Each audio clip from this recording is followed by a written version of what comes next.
Hello friends and welcome back to the channel. Gung Guns here with the mustache so great, even paladins pray for its buffs. Today we are back in Blue Protocol Star Residence, or as I like to call it, BPSR. We're back in the BPSR. Yes, I'm keeping that bit alive forever. Beatles live on. Let's get it. Anyway, my fellow Shield Knights, if you ever thought to yourself, my healer's sleeping? I think they may be new, or hey, I think our healer went to get a sandwich.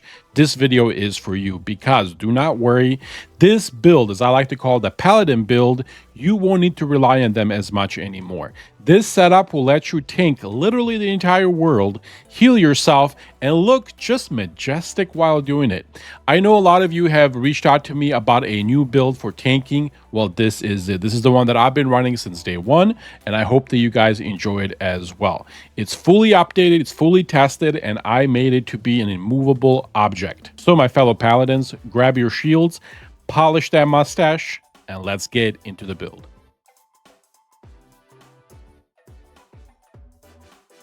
Well, hello there, General Kenobi. Really quick before we dive in, please don't forget to like and subscribe if you enjoyed the content. It really does help me out a lot. If you have any questions, toss them in the comments and I'll get back to you ASAP. Also, if you are trying to play this game, there's a link for you to download it for free, as well as if you need a crew to play with, our Discord is in the bio. Now then, Paladins, this video, again, will have everything that you're going to need to know how to tank perfectly. Everything will be timestamped, so feel free to jump around wherever you need. If you have any questions, again, put them in the comments and I'll try to answer them. I'll cover the full build, skills, talents, imagines, what gems you need, what food you should be running, even the color socks that you should be wearing for maximum divine protection. It's all here. Let's get into it. All right, my friends, let's kick things off with the skills for the Paladin class, or the Paladin build, I should say. Starting off with the fixed three, the top ones, the Blade of Justice, the Valor Bash, and the Radiant Infusion. These are fixed abilities. You cannot change these, okay? This is your left trigger, your number one, and your R, your ultimate, if you will. Make sure that you upgrade them ASAP, and make sure that you hit that little advanced option and get those books in them as well, because these do a lot of damage and really help you out, so make sure that you are focused on those. Now, let's get into the 4 abilities that we take for the Paladin build. Please note, these all work together in a way that they synergize and buff each other to give you even more defense and tanking. Starting off with Judgment. This is our number one heal. It's going to keep healing us, especially while we're doing damage. So just again, take this updated, and it's an amazing little heal. It does heal quite a bit, especially as you get lower in HP. The next ability that we take is your Shield Toss. This is an amazing way to taunt enemies. On top of that, you also get a 10% damage reduction to you. It's a little bit of a mitigation. It's an amazing thing to have, and the CD on it is 12 seconds or cooldown. It's quite an amazing ability to use. Next, we have the Aegis Ward. This is a very amazing defensive ability that you can put, and it's going to consume and prevent death, immediately restore 25% HP. Then we have a choice between Divine Circle and Reckoning. Both are really good options to choose from. One does more AoE and healing, and one does more damage in general. So again, you get to choose, pick one, which one you want. I'll show you how both work. All right, let's take a quick look at the Imagines as well, because we can have 2 in our build. I'm going to give you 2 options for this setup, because not everyone has 10 hours to grind world bosses and or are lucky, right? The option 1 is the S tier gold option for those absolute grinders out there who are very lucky. And then option 2 is the A tier, the purples, if you will, for those of us who like to go outside and touch grass occasionally. But again, do not worry, the purples are fantastic and a really good stand-in until you get the gold shiny ones. This build, by the way, or these Imagines are set up perfectly for Paladin recovery build. Keep that in mind, okay? Let's kick things off with the S tier. Your number one choice for the S tier setup is the Tempest Ogre, a top tier pick thanks to its massive pull ability. Perfect for the recovery spec because, let's just be honest, when you pull everybody together, you look really cool doing it. Honestly, this thing is a magnet for mobs and compliments.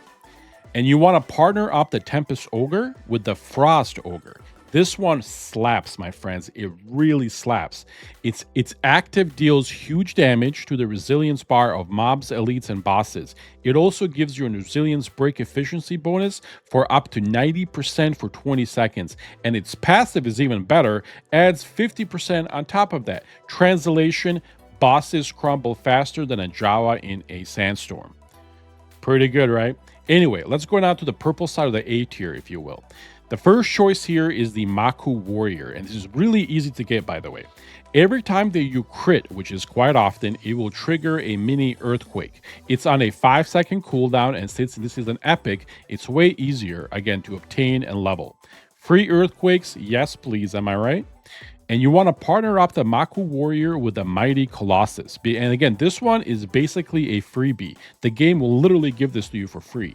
It's excellent for kicking off boss fights, and it gives you a 25% chance boost in resilience break efficiency.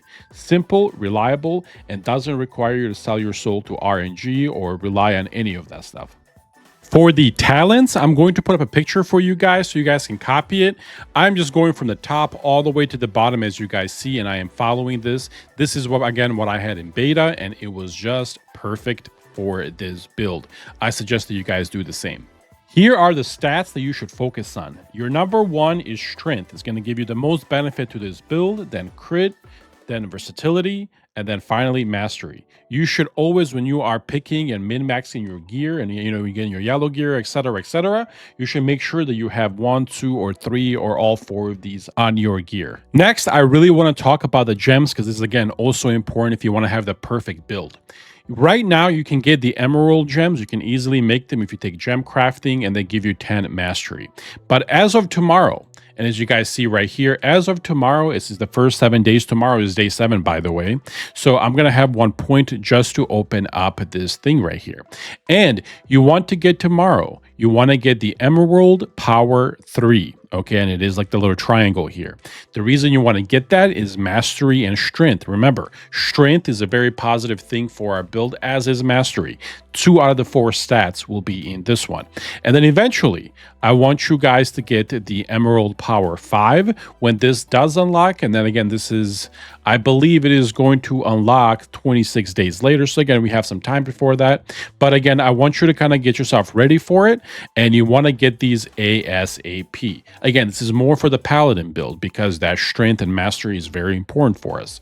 So we want to make sure that we slot these gems in ASAP. Going on the food that you want to stack, and again, you can make the honey mushroom soup right now.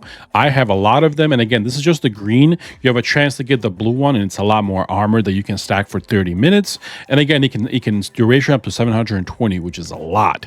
Again, pretty cool, right? On top of that, when you are leveling this up, we want to stick with that. We want to, I believe it is this one right over here, which will be the next stack.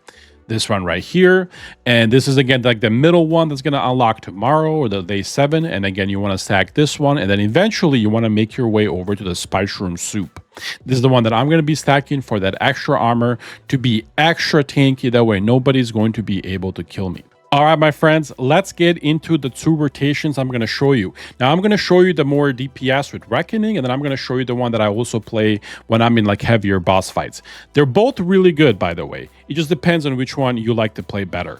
I personally like to play the one with Reckoning, with more damage. But again, it depends on the healer, right? If I see the healer struggling or I'm taking a lot more damage, I'm going below 50, then I'll play the more intensive, health-wise one as well. Again, really depends on what you see here. Anyway, let's get into it and see what we can do here.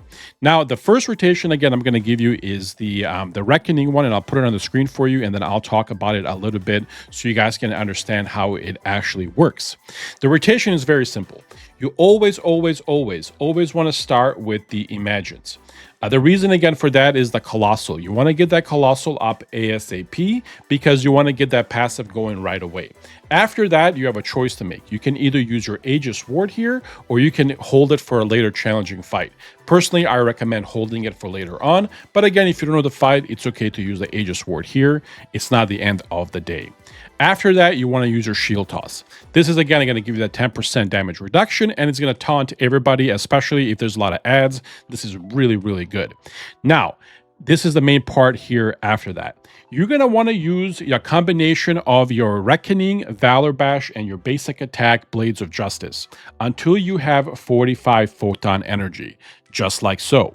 When you have 45 photon energy, then you want to use your Judgment. Remember, Judgment not only gives you more defense, it heals you and all that good stuff all together.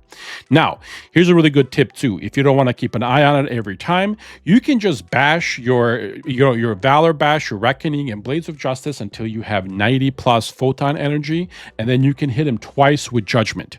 Again, really up to you how you want to do this.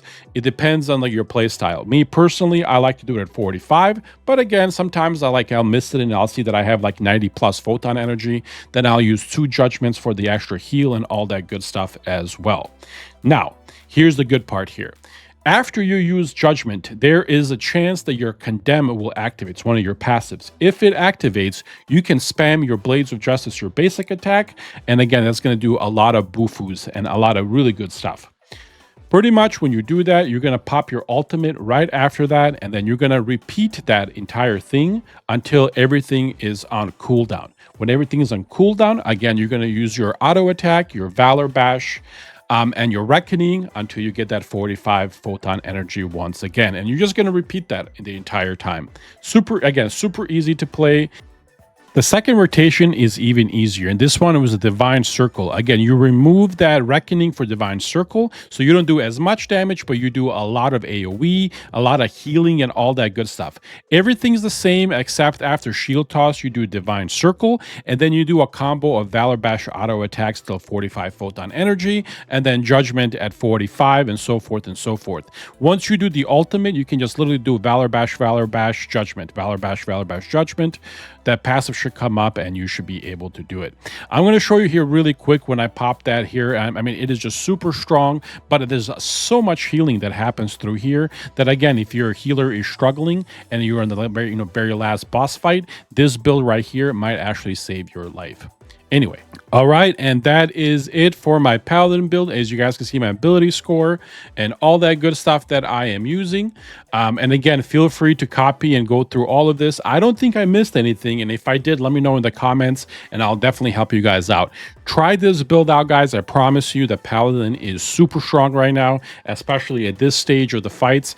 I am having a blast in dungeons and world bosses. It's like nothing can kill me right now.